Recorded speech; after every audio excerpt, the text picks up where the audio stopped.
जी, hello दोस्तों, मैं हूँ कमर चीमा और दोस्तों जैसा कि आप देख रहे हैं मेरे साथ मौजूद हैं प्रोफ़ेसर डॉक्टर मसूद खटक। आप असिस्टेंट प्रोफ़ेसर हैं इंटरनेशनल इस्लामिक यूनिवर्सिटी में और भारत के ऊपर बड़ी गहरी निगाह रखते हैं, ख़ास तौर पे उसकी डिफेंस कैपेबिलिटीज़ के ऊपर। और मैंने सोचा कि आज इनसे बात की जाए और जाना जाए कि अभी भारत के पास क्या ऑप्शंस हैं। हालात बड़े कशीदा हैं, दोनों मुल्कों ने एक-दूसरे के ऊपर हमला कर दिया है। ये अनप्रेसिडेंटेड है तारीख़ के अंदर। डॉक्टर खटक सबसे पहले तो आपके वक़्त का बहुत शुक्रिया। Thank you very much, Dr. Chima. Thank you very much. अच्छा डॉक्टर खट्टक ये बताइएगा कि क्या ऑप्शंस हैं जहाँ पे अभी हम बैठे हुए हैं, इसके बाद इंडिया क्या कर सकता है? कल रात पाकिस्तान ने जो है वो फ़तह 1 मिसाइल से ज़रिए हमला किया है और पाकिस्तान कह रहा है कि अगर वो एस्केलेट करेंगे तो हम मज़ीद आगे एस्केलेट कर सकते हैं, इकोनॉमिक टारगेट्स पे हमले कर सकते हैं, फ़तह 2 का इस्तेमाल कर सकते हैं। आपके नज़दीक इस वक़्त इंडिया के पास क्या-क्या चॉइसेस हैं? इंडिया क्या कर सकता है? अच्छा, सबसे पहले doctor Cheema we need to analyse कि इंडिया ऐसा कर क्यों रहा है? इंडिया की जो स्ट्रेटेजिक थिंकिंग है, उसको समझना बहुत ज़रूरी है। उसको समझे बगैर हम आगे नहीं बढ़ सकते और ना ही हम फ्यूचर प्रेडिक्ट कर सकते हैं। तो अभी जो सिचुएशन है, उसको उसके लिए आपको थोड़ा-सा समझना पड़ेगा कि इंडिया यहाँ तक पहुँचा कैसे है और एक न्यूक्लियर साउथ एशिया है, उसके अंदर इतना अग्रेसिव इंडिया क्यों प्ले कर रहा है? आखिर इसकी वजह क्या है? उसकी रीज़न क्या है? क्या ये सिर्फ़ वाक़ई इंडिया की अप्रोच है कि जी हमने ये सारा कुछ करना है? नहीं, इसके पीछे एक पूरा बैकग्राउंड है, we need to understand that. India की जो स्ट्रेटेजिक थिंकिंग है वो इवॉल्व हुई है, मैं 1 मिनट के अंदर आपको बता के फिर पॉइंट पे लेके आता हूँ, कि आज हम यहाँ तक पहुँचे कैसे हैं। 1971 के बाद इंडिया की जो स्ट्रैटेजी इवॉल्व हुई, उसमें सबसे पहला एलिमेंट था सुंदर जी डॉक्ट्राइन, जिसमें वो चाहते थे पाकिस्तान पे हमला करके, पाकिस्तान को अगेन 2 हिस्सों में काट दें। वो नहीं कर सके, न्यूक्लियर वेपन बन गए, अल्हम्दुलिल्लाह Pakistan became a nuclear weapon state. 2001-2 में दोबारा इंडियन पार्लियामेंट पे जब अटैक हुआ, तो इंडिया अपनी 8-9 लाख फौज लेके बॉर्डर पे आ गया, दोबारा हमला करने की कोशिश की, लेकिन न्यूक्लियर फैक्टर की वजह से they could not attack Pakistan again. अब ये वो लिमिटेशंस थी जिसने इंडिया को पुश किया कि वो टोटल वॉर से अब आए लिमिटेड वॉर की तरफ अंडर न्यूक्लियर अम्ब्रेला।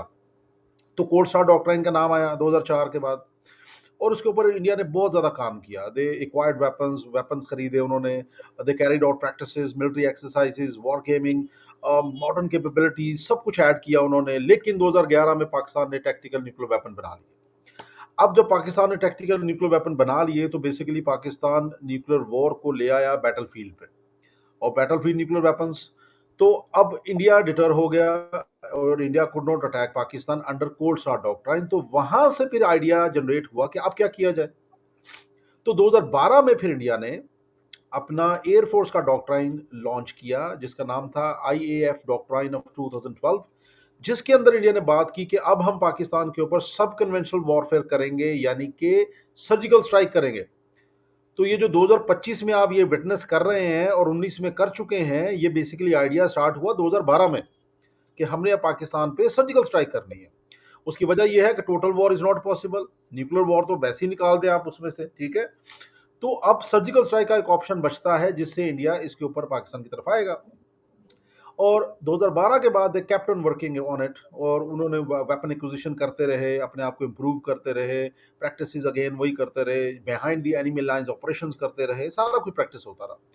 2017 में भी जो उनका जॉइंट आर्म फोर्सेस डॉक्ट्राइन आया, उसके अंदर भी उन्होंने इसी चीज पे एम्फोसिस किया कि अब हम सर्जिकल स्ट्राइक करेंगे पाकिस्तान के ऊपर, क्योंकि और कोई ऑप्शन ही नहीं बचता हमारे पास। तो आखिर में 2018 का जो डॉक्ट्राइन है, जिसके ऊपर मोदी सरकार आज भी चल रही है, जिसकी बेस पे पाकिस्तान पे 2019 पे अटैक हुआ, बालाकोट वाला, और जिसकी बेस पे आज 2025 में पाकिस्तान पे अटैक हुआ, ऑपरेशन सिंदूर। ये बेसिकली 2018 का जो डॉक्ट्राइन है इंडिया का, वहां से ओरिजिनेट होता है, जिसके अंदर इंडिया कहता है पेज 30 के ऊपर कि पाकिस्तान की तरफ से अगर कोई एलिजेड प्रॉक्सी वॉर होगी तो हम उसको प्यूनिटिव रिस्पॉन्सेज के साथ रोकेंगे, मतलब सर्जिकल स्ट्राइक करके रोकेंगे। तो 19 में उन्होंने कोशिश की, लेकिन 19 में थोड़ी शॉर्टेज थी उनके पास चीज़ों की, एयर डिफेंस की शॉर्टेज थी, जहाज़ों की शॉर्टेज थी, मोदी ने खुद कहा था कि राफेल होते तो जंग का नतीजा कुछ और होता, वगैरह वगैरह। अब वो शॉर्टेजेस इन्होंने फिल की, ऑपरेशनल गैप्स को फिल किया 19 के बाद, they kept on working on it. और करते करते करते करते आज 2025 में इनकी पोजीशन थोड़ी सी स्ट्रांग हुई। इन्होंने कहा जी राफेल ऐड हो चुके हैं, air launch cruise missile add हो चुके हैं, स्टैंड ऑफ वेपन्स ऐड हो चुके हैं, और उसके अलावा इन्होंने कहा जी जो बरक 8 एयर डिफेंस सिस्टम है इजरायली, और रशियन S-400 वो ऐड हो चुका है। अभी तकरीबन 2 के करीब उन्होंने हमारे ऊपर लगाए हुए हैं।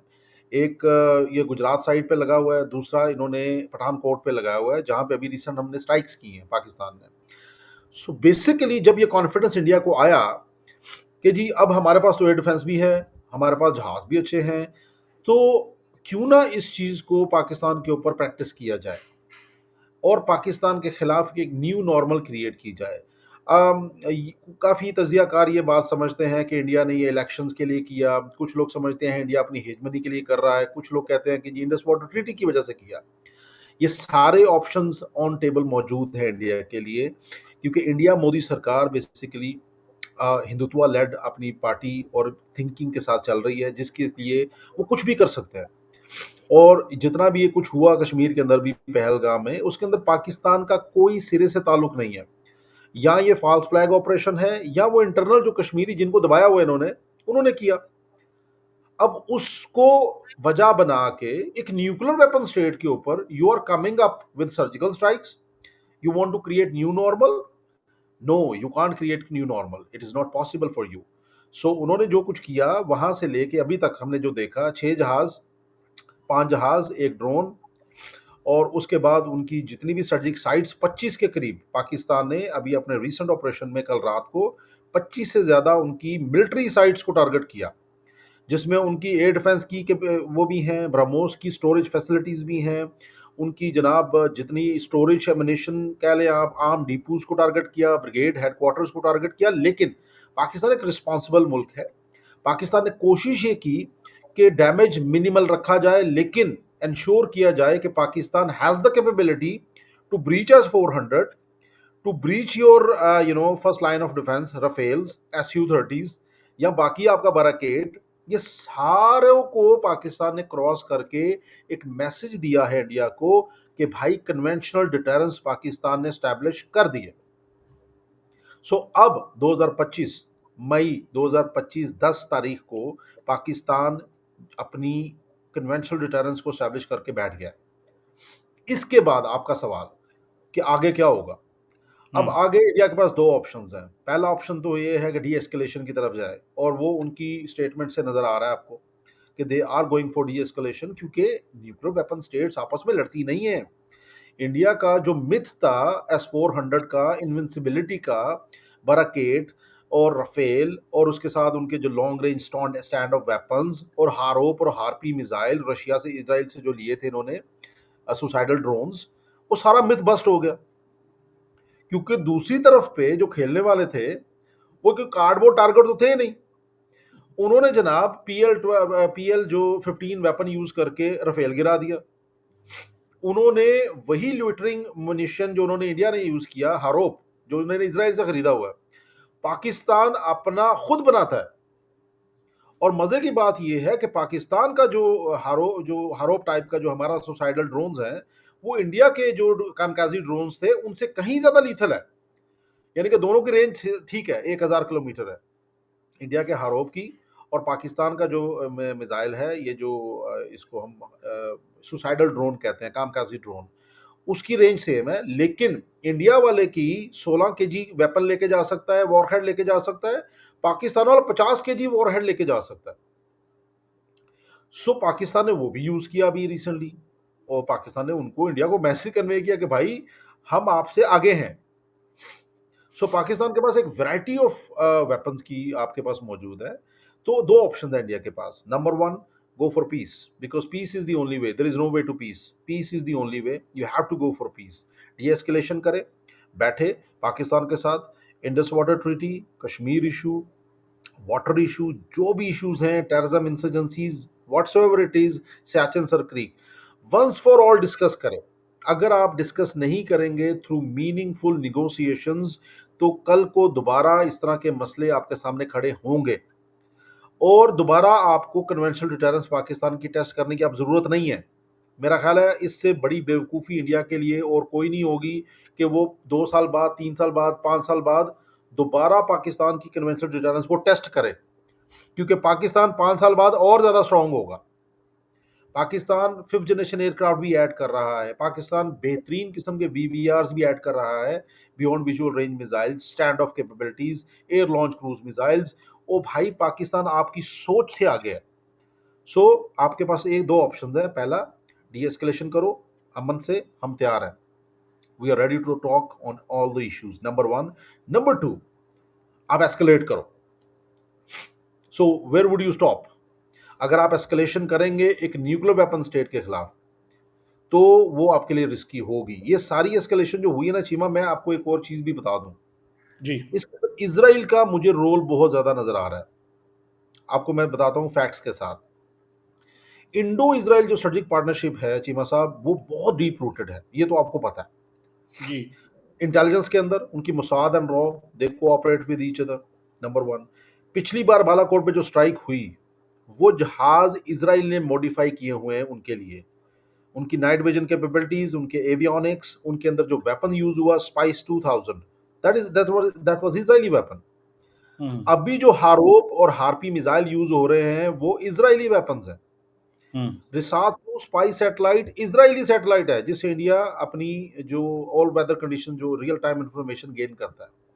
हुँ, इसके अलावा उनकी इंटेलिजेंस की कोलैबोरेशन आपके सामने है मोसाद की। और अभी एक मैंने बड़े बावसूख जराए से मुझे पता चला, हुँ, सीनियर एयरफोर्स के बंदे ने बताया कि इंडियन और इजरायलीज अभी बकायदा फुल टाइम कोलैबोरेशन कर रहे हैं।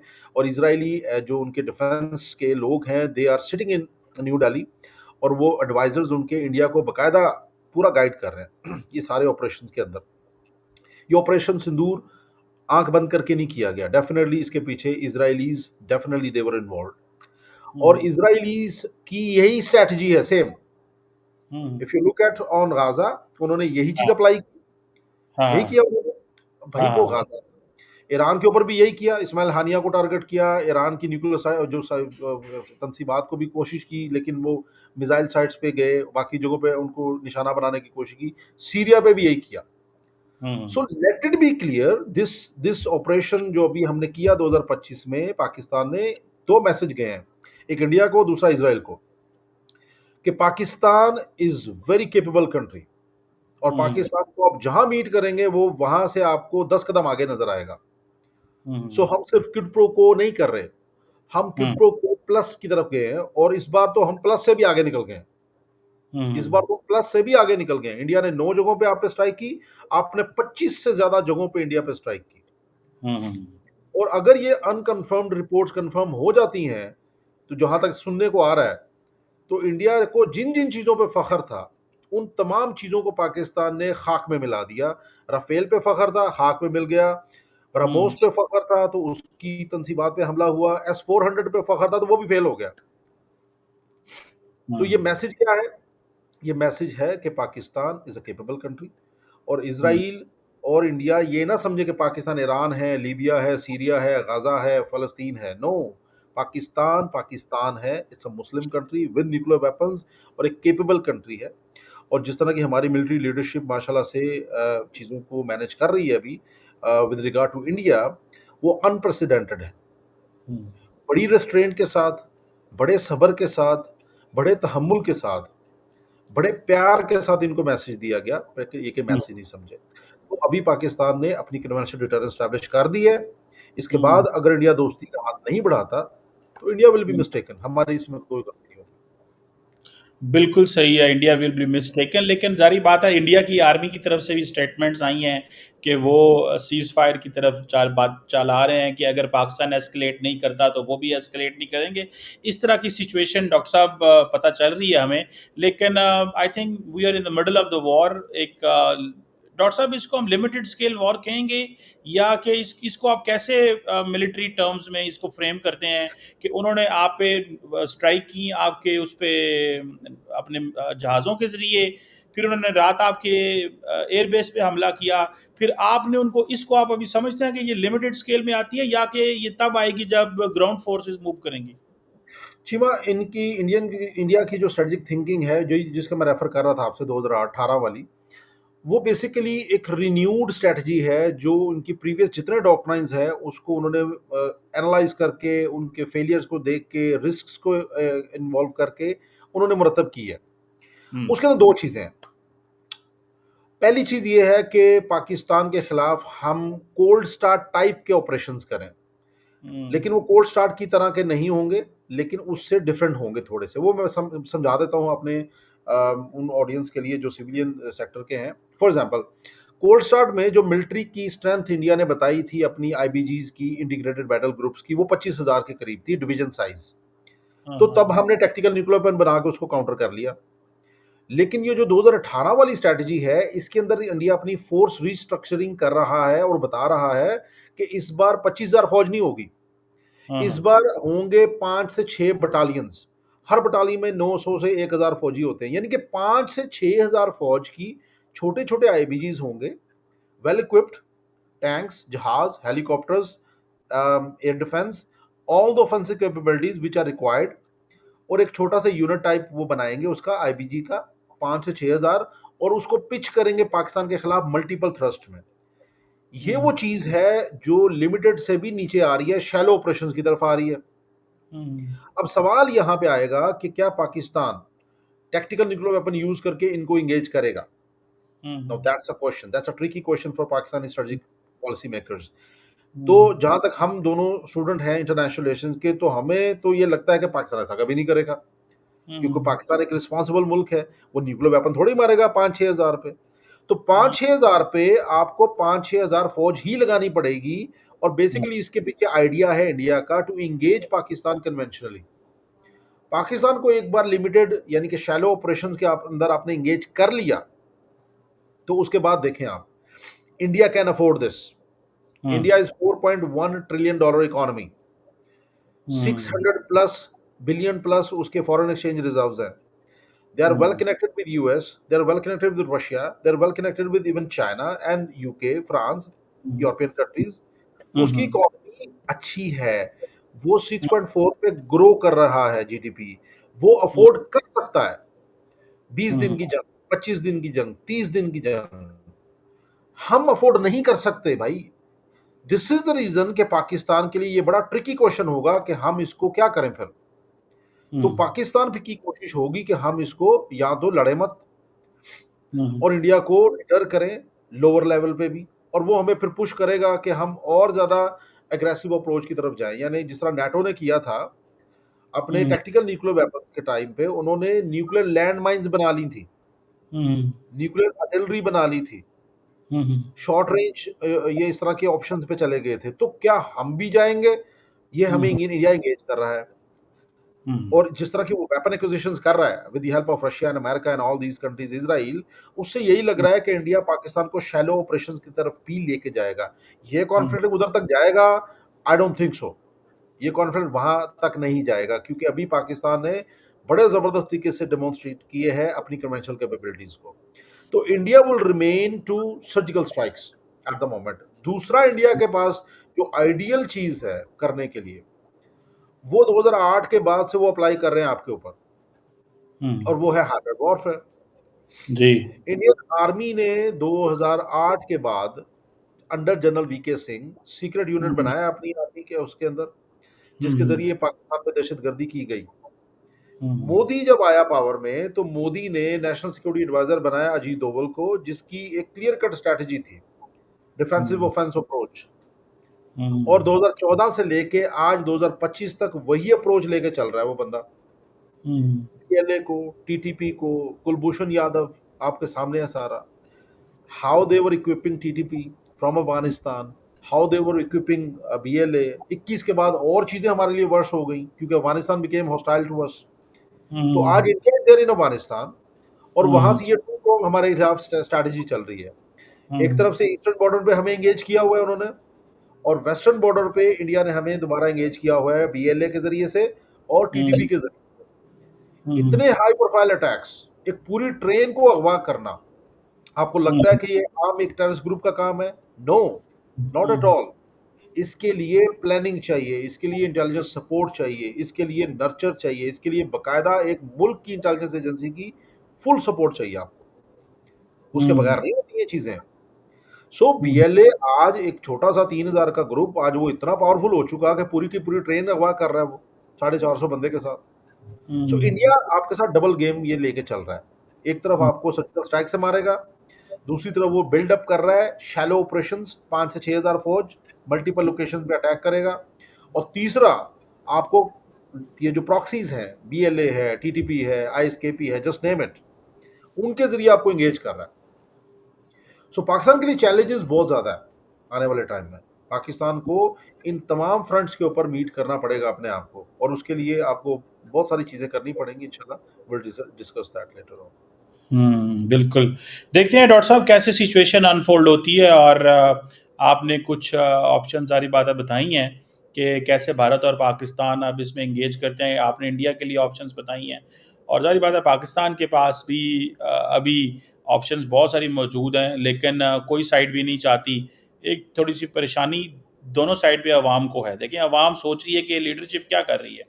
तो देखते हैं आपके लीडरशिप जो है, क्योंकि इस वक़्त अमेरिका, बरतानिया, कुछ ममालिक काम कर रहे हैं डी-एस्केलेशन के लिए, लेकिन मेरा नहीं ख़्याल कि इंडिया इस बात को अभी वैल्यू दे रहा है। उनके अपने डिज़ाइन्स हैं, शायद वो समझता है कि ये ममालिक वैल्यू नहीं रखते उनके लिए, क्योंकि आफ्टर जो पहलगाम के बाद जो डिप्लोमैटिक सपोर्ट उनको चाहिए थी, वो नहीं मिली, जिसकी वजह से वो समझते हैं कि अब हम इनकी बात क्यों मानें इस डी-एस्केलेशन में, सो हम अपनी मर्ज़ी से डी-एस्केलेट करेंगे। सो लेट्स सी इसमें क्या निकलता है, but any how thank you very much professor doctor Masood Khattak sahab, आपके वक़्त का बहुत शुक्रिया। जस्ट हम चाहते थे कि थोड़ा-सा थैंक एक यू। ओवरव्यू ले लें क्वेश्चन का। आपके वक़्त का बहुत शुक्रिया। Thank you.